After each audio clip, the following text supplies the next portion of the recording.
What if the thing we call wealth is quietly killing the society that created it? Not because money is evil, but because we let it outrun our morals. Not because economies fail, but because trust does. Imagine a civilization so rich it forgets the rule that makes money work, that value only exists when people believe in it. This is the story of what happens when prosperity grows faster than wisdom, and why an almost forgotten thinker from 1,000 years ago saw the danger coming long before modern economists did. To understand the crisis we're living through today, the rising inequality, the collapsing trust, the sense that the economy is growing yet somehow hollowing out beneath us, you have to go back. Not to Adam Smith, not to Marx, not even to the birth of modern economics. You have to go back almost 1,000 years. To a world of vast empires, booming marketplaces, and golden cities where knowledge moved faster than caravans and ambition moved faster than morality. A world where prosperity was expanding so quickly that people began mistaking wealth for wisdom and success for integrity. It was in this world that a scholar named Al-Ghazali made an observation as sharp today as it was in the 11th century. When money stops serving people, people start serving money. And when that happens, a civilization enters its most dangerous phase. He lived in a time when markets were thriving, trade was globalizing, and wealth was concentrating in the hands of a few, a pattern that echoes uncomfortably with our own century. But unlike his peers, he wasn't blinded by prosperity. He saw the cracks forming beneath the surface, a society becoming richer, but not better, a system expanding, but losing its soul, an economy accelerating, but moving without direction. And he began asking the question no economist today dares to ask directly, what happens when a society becomes economically advanced, but morally bankrupt? His answer wasn't based on ideology or numbers, it was based on human behavior. He recognized that markets aren't held together by profit. They're held together by trust, by fairness, by shared values, by the belief that money means something because the people using it believe in each other. Take that away, and everything else collapses, no matter how advanced the system appears on the outside. And that is why his ideas feel eerily prophetic today. As modern economies grow more complex, as wealth centralizes, as money becomes digital, abstract, and manipulated by forces most people never see, the ancient question returns. What happens when money moves faster than morality and wealth grows faster than wisdom? Al-Ghazali believed that such a society doesn't decline suddenly. It decays quietly. It rots from the inside out, through corruption, inequality, and the slow death of trust, a pattern we are beginning to recognize in our own time. This is the story of how an 11th century thinker understood the financial crisis of the modern world, and why his warnings may be the most important economic message of the 21st century. To understand why Al-Ghazali's warnings matter today, you first have to understand the world he lived in, a world that looked, in many ways, like an early prototype of our own. The 11th century Islamic world was not a slow, ancient society. It was a global superpower built on trade, innovation, and dizzying economic growth. Baghdad was the financial heart of the world, a city where merchants from Africa, India, China, and Europe crossed paths in glittering markets overflowing with goods, ideas, and ambition. Caravans carried silk, spices, sugar, steel, and silver across continents. Ships sailed from East Africa to India and from India to the Persian Gulf in complex, interconnected trade networks. Scholars debated philosophy, mathematics, medicine, and theology at levels centuries ahead of Europe. It was a world drunk on opportunity. A world where wealth could be created at unprecedented speed. And that was exactly the problem. Because when civilizations grow quickly, their moral foundations don't always grow with them. The gap between the wealthy and everyone else widened. Power concentrated. Markets became more profitable and more exploitable. Merchants mastered the art of profit, but forgot the ethics that were meant to guide it. People treated wealth not as a tool, but as a purpose. And this is the environment Al-Ghazali stepped into. A world that looked prosperous on the surface, but beneath that shine, something was shifting, prices were manipulated, goods were hoarded, currency was tampered with by rulers looking for easy revenue, merchants inflated shortages to drive prices higher, people profited from the misfortune of others and justified it as business. It was capitalism without conscience, centuries before the word capitalism existed, and Al-Ghazali realized something that modern economists still struggle to admit. Economic collapse does not begin with numbers. It begins with behavior. When greed becomes strategy, when dishonesty becomes normal, and when the market rewards the wrong kind of intelligence, society doesn't break suddenly. It breaks slowly, quietly, invisibly, until one day the collapse feels unexpected. What he saw in his own world was the early form of a pattern we now recognize in ours, a society becoming richer but weaker, a system becoming more efficient but less ethical, a marketplace growing faster than the morality needed to sustain it. That's when he began to develop his groundbreaking economic philosophy, not by studying money, but by studying the people who used it. He believed that if you wanted to predict the fate of an economy, you didn't look at its wealth, you looked at its character. And what he discovered next would go on to form the core of his economic warning, a warning that feels even more relevant in the 21st century than it did in the 11th. As Al-Ghazali watched his world change, he noticed something no one else seemed to be paying attention to. Money itself was transforming. Not the coins, but the meaning behind them. To everyone around him, wealth was simple. More gold, more silver, more land, more goods. But Al-Ghazali saw something deeper, something dangerous. He realized that money wasn't valuable because it was precious. It was valuable because people trusted it. Money worked only because society agreed it worked. It was a collective belief, a fragile contract held together by morality, not metal. And once that morality wavered, the entire economy followed. To him, money had only one legitimate purpose: to move, to circulate, to keep society alive the same way blood keeps a body alive. But in his time, something new was happening. People were beginning to hoard wealth, not for security, not for trade, but for power. Gold was being stored in vaults, hidden in estates, locked away in chests, taken out of circulation. It was the medieval version of modern inequality. Wealth moved upward, people at the bottom struggled, and society's lifeblood began to stagnate.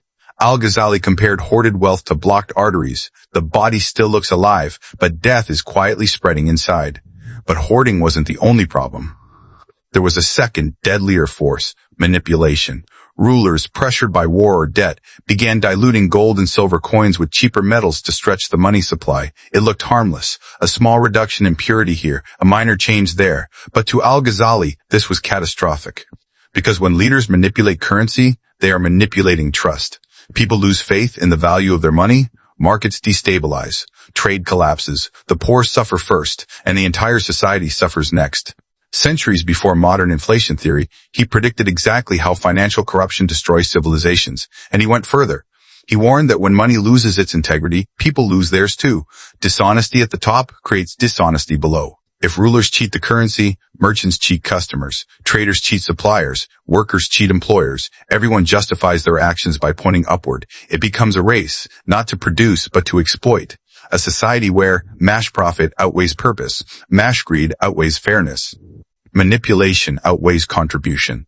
And once that moral erosion begins, economic erosion follows. Not immediately, slowly, like a silent decay, until one day the system collapses, not because money ran out, but because trust did. This was Al-Ghazali's great insight. Economies fall not when people stop working, but when people stop believing. And the next part of his philosophy is where his warning becomes shockingly modern. He realized that when corruption spreads, it doesn't just harm the poor, it poisons the wealthy too, because a system built on manipulation eventually turns on everyone, including the people who thought they controlled it.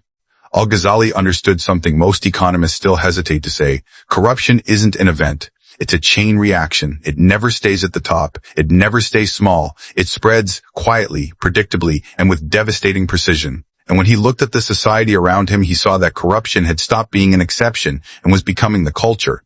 Merchants hoarded goods during shortages to raise prices during famines. Traders falsified measurements to gain a little extra profit at someone else's expense. Moneylenders charged interest rates that buried families for generations. Rulers manipulated the currency to finance wars, luxuries, and palaces at the cost of the people. And yet everyone believed they were simply doing what the market allowed. This, Al-Ghazali warned, is the most dangerous phase in a civilization's economic life, when people stop calling corruption, corruption, and start calling it business. To him, the problem wasn't just ethical, it was mathematical. Corruption doesn't stay contained, it multiplies. He described it like a disease that begins in the heart but travels to the limbs. When rulers cheat the currency, officials cheat their records, merchants cheat their customers.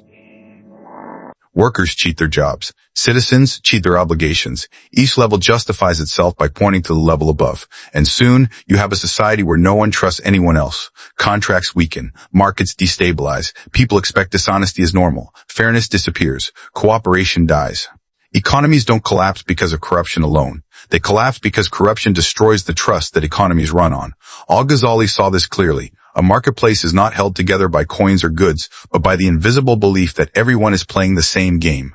Break that belief, and even the wealthy become victims. Because in a society where manipulation is rewarded, No one is safe from being manipulated. And this is where his thinking becomes astonishingly modern. Look at any major financial collapse in our world today, aside of the 2008 housing crash. The dot-com bubble, hyperinflation in Venezuela, corporate accounting scandals, crypto pump and dump schemes. All of them share a single root. Corruption replaced trust faster than the system could handle. Al-Ghazali saw the same pattern 900 years ago. He warned that when corruption becomes cultural, collapse becomes inevitable. Not immediate, not dramatic, but slow, silent, creeping.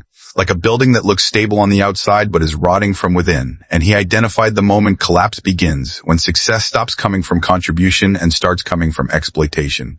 That, he believed, is the point of no return. Because a society that rewards extraction instead of creation has already chosen its fate. But Al-Ghazali didn't stop at diagnosing the disease. He went further and explored how a society can... Al-Ghazali understood the disease eating away at his world, hoarded wealth, manipulated markets, dishonest rulers, collapsing trust. But unlike most critics, he didn't stop at exposing the problem. He asked a far harder question. How does a society fix itself once corruption becomes normal? His answer wasn't economic. It wasn't political. It wasn't even legal. It was psychological.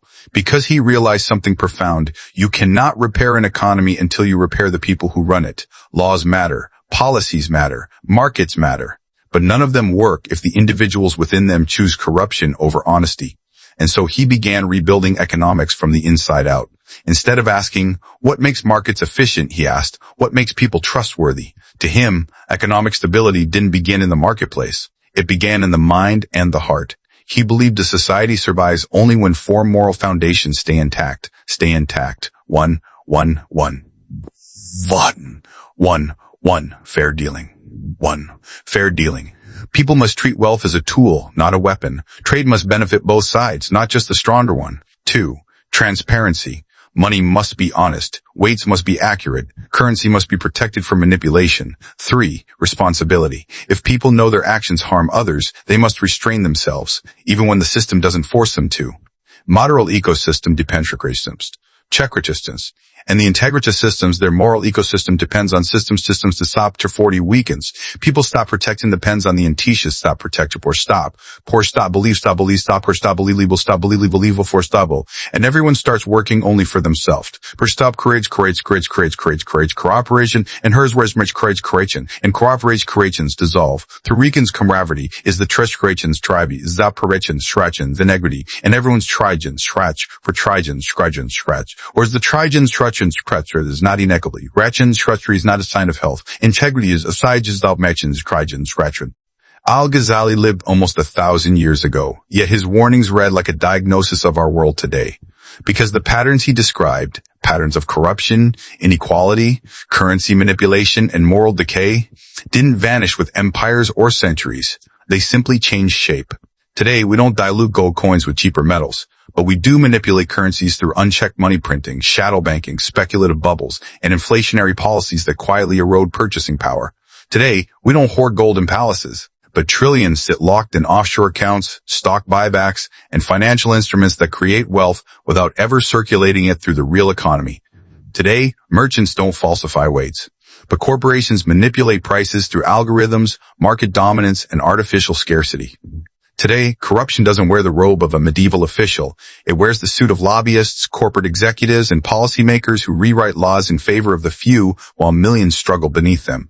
And just like in Al-Ghazali's time, trust is collapsing. People no longer trust politicians, or banks, or corporations, or markets, or even the money in their own hands. And once trust fails, no system, not even the strongest, can survive for long. Look around. Nah. Housing prices disconnected from wages? Nah. Massive wealth gaps widening every decade. Explosive debt bubbles. Currencies losing value. Gig economies replacing stable livelihoods. Young generations priced out of opportunity. And every withy nation believed until the wantus Asher. It began to worsen saster. Ibers disaster saster, for believe the same cycle because they refuse to believe they are capable of collapsing. Because they refuse to believe the civilizations fail. From Rome to Vowels in numbers, but in Carthage at the exact moment it wasn't. Vowels in imbalance to the British Empire. From the Great Dasver Anoni Hauser, from the Greatness to 2008 crash, not in markets but in ethics. Not in GDP, the civilization's gravity, but in crasperty comes straighting. Because they lack wealth will become the crash in 1,000 Verfaus Raum the Bausrelf. And when you study history of Verfaus Verfaus with the Christo Troster over to Clan, the Christo de Troster Vals Drasham to the Trostity can survive Quartion. Trosh Rush Rosity construction. Al-Ghazali understood something that nearly every civilization forgets right before it collapses. Decline is not an event. It is a choice. A society does not fall because it becomes wealthy, or technological, or ambitious. It falls because it forgets why it exists. It begins to worship wealth instead of wisdom, power instead of purpose, profit instead of people. But here's the part of Al-Ghazali's philosophy most people never hear. He didn't believe collapse was inevitable. He believed collapse could be stopped, but only if a society recognizes the danger before the damage becomes irreversible. And in his writings, he identified the exact moment that determines whether a civilization dies or transforms. It is the moment when a society finally looks at itself and asks a question more important than any economic policy or political plan. What kind of people have we become? Because economies don't collapse because of numbers, they collapse because of behavior. And behavior changes only when people confront themselves. Al-Ghazali believed there are 3 shifts that rescue a civilization from decay and decay in breast. 1. When individuals rediscover responsibility. Not forced responsibility, not legal responsibility, but moral responsibility. When people stop asking, how can I get away with this? And start asking, is this right? When merchants refuse to exploit shortages. When business owners reject manipulation. When leaders choose integrity over convenience. Systems change when individuals stop participating in the corruption that sustains them. 2. When institutions remember their purpose. Corrupt institutions don't begin corrupt, they begin distracted. A marketplace exists to facilitate fair exchange. A government exists to protect the public. A currency exists to store trust. When these purposes are forgotten, when institutions begin serving themselves instead of the society, collapse begins. But when institutions rediscover their mission, revival begins. Al-Ghazali believed forces circulate, forces money to circulate, forces money to circulate, forces money to circulate, forces money to circulate, through fairness, charity, responsibility, and trust, is the moment it chooses survival over destruction. But a society with weak morals cannot survive over destruction, and this leads to his most powerful insight. Repairing an economist, yet he understood something ignores. People shape me the system. It begins with strong morals can survive weak laws. But a society with weak morals cannot survive even the strongest laws. Al-Ghazali was a philosopher, not an economist, yet he understood something ignores. People shape more than markets shape people. And if corruption spreads from the bottom up, a society is a disruption and a corrupt society is a revolution. Al-Ghazali lived in the 11th century. He never saw skyscrapers, stock exchanges, or digital currencies. He never saw central banks, hedge funds, or billion-dollar corporations. But somehow, he described our world with frightening accuracy. Because the problems he warned about weren't medieval problems. They were human problems. And humans haven't changed. Today, we look at the global economy and pretend its crises are new, as if no one could have predicted why systems collapse or why wealth divides or why trust evaporates or why currencies fail. But Al-Ghazali did, because the patterns he identified haven't disappeared. They've evolved. E2. Let's look at the modern world through his eyes. So point 2 is wise. As that U, as that E. 1. Wealth is pooling again, not in golden palaces, but in investment funds, tax havens, and digital markets that move trillions in silence. The richest 1% now owns nearly half of global wealth. The bottom half owns almost nothing. Money is circulating upward and suffocating the economy below. Exactly the stagnation Al-Ghazali feared. Exactly the stagnation Al-Ghazali feared. 2. Corruption is normalized again, but it doesn't look like corruption. It looks like lobbying, insider trading, political donations, tax loopholes, shadow banking, corporate monopolies, algorithmic price manipulation, pump and dump markets. Modern systems don't outlaw exploitation, they innovate it. Just as Al-Ghazali warned, pump and dump Morty Ward, you were due Fally. 3. Trust is collapsing globally. People no longer trust governments, banks, media, elections, corporations, markets, or even the value of their own currencies. Every major financial crisis from 1929 to 2008 to crypto crashes has the same root. People stop believing the system is honest. Al-Ghazali wrote that trust is the soul of the economy, and today that soul is fracturing. 4. Money is being manipulated again, not by diluting coins, but by printing trillions, inflating assets, devaluing wages, and quietly pushing the burden onto the working class. The poor feel poorer, the rich feel safer, and the middle feel squeezed from both ends, just as he predicted. And just as he predicted, profit is rewarded as straits. Weech acts and the empire Al-Saks. Al-Ghazali blazes the mouses alali believe to home. But when it becomes poor, but when it becomes rich without purpose. A warning that hits uncomfortably close to home.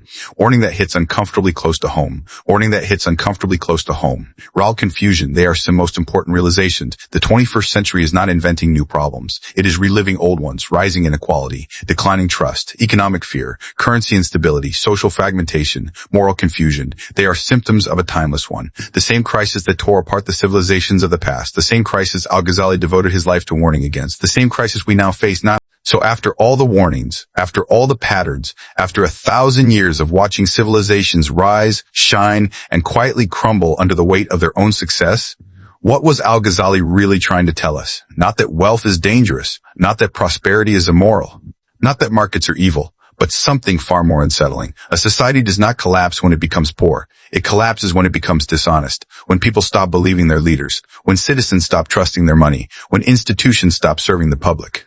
When success is measured not by contribution, but by extraction. When corruption stops being an exception and becomes a culture, that is the moment a civilization begins to die, not loudly, not suddenly, quietly, through a slow erosion of trust that no number, no graph, and no economic model can ever repair. Al-Ghazali wasn't warning us about markets. He was warning us about ourselves. Because money doesn't shape human behavior as much as human behavior shapes money. You can build laws, but laws cannot fix people who no longer care about fairness. You can build institutions, but institutions cannot protect a society that no longer values integrity. You can rebuild an economy 100 times, but none of it will matter if the people within it believe that corruption is normal and honesty is optional. That is how civilizations fall. Not from invaders, not from disasters, not from poverty, but from the slow death of morality inside the very systems they depend on. And if that sounds like our world today, it's because the cycle has returned. Inequality rising, trust collapsing, currency weakening, corruption spreading, wealth concentrating, morality drifting. The same pattern Al-Ghazali saw in his own society is repeating in ours. But here is the part history keeps whispering to anyone willing to listen. The same forces that destroy a society are the forces that can save it if they are reversed in time. Corruption spreads one person at a time, so does integrity. Greed spreads one decision at a time, so does fairness. Collapse begins with individuals, so does revival. Al-Ghazali believed that a civilization can always be saved as long as its people remember that prosperity without morality is not prosperity at all. It is a countdown. And when a society chooses to restore trust, circulate wealth, protect fairness, and value honesty more than cleverness, that is the moment it stops collapsing and starts rebuilding. Because history doesn't repeat. We repeat it when we forget the lessons of those who tried to warn us. If this gave you a new perspective, hit subscribe. History has the answers, and I'll show you where to look.